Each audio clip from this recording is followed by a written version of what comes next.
restricting anything good from entering, and preventing any of the bad from dissipating. And Landon, he's everything Asher's not. He's safe, sensible, and sweet, not wild, reckless, and an overall asshole like Asher. Landon gave me back the butterflies I once thought were dead. He was like a jump start straight to my heart, awakening things within me I thought were long gone. Landon is good for me, healthy even. And I know it was stupid of me to let him go, but I had to. Because until I find a way to let Asher and all of our memories go for good, he's going to continue dominating my every waking thought. And Landon deserves more than that.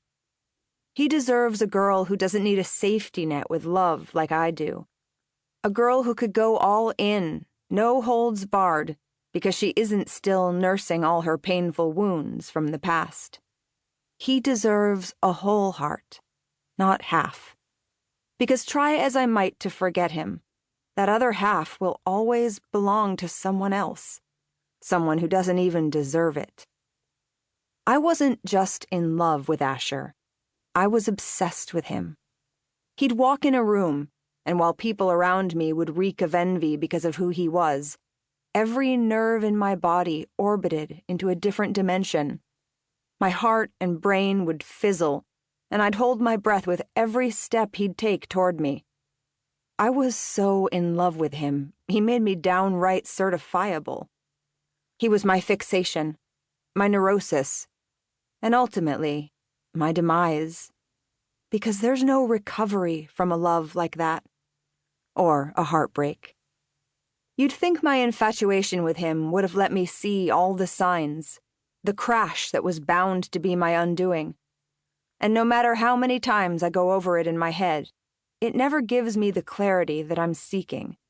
It only makes the overwhelming self-doubt and this feeling that I'm not good enough slink into my innermost thoughts until I'm drowning in it. And yet, no matter how many times I try to convince myself that what we had wasn't real, some part deep inside me swears that it was. And that right there is what tethers me to him after all these years. That and this violent need I have to make him pay for hurting me so much. I can't believe I'm about to say this, Kit says, digging around for something in her purse. But maybe you should reach out to him. Get some kind of closure for once and all so you can finally move on. My stomach flips just as the wheels on the plane touch the runway. The captain makes an announcement over the loudspeaker, but I don't hear a word of it. No, I say, sharper than I intended, and Kit makes a face. There's no way in hell I could ever see what Asher was up to, because once I lit that match and gave in, there would be a fire. An irrational, obsessed fire that couldn't be contained. It's why I avoided social media altogether, and avoided Googling him like the plague for all these years. I don't need to see where he ended up and trek down that bleak tunnel of doom with no light at the end. The captain makes another announcement, and I switch my phone off airplane mode, something I almost regret doing when I see 2 texts from Landon pop up on my screen.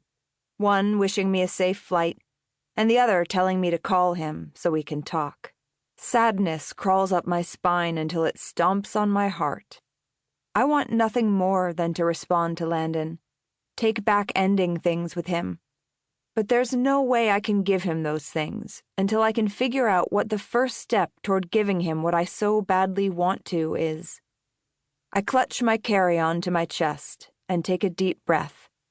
Because maybe, just maybe, the first step starts here, in a different country, far away from my past and my present.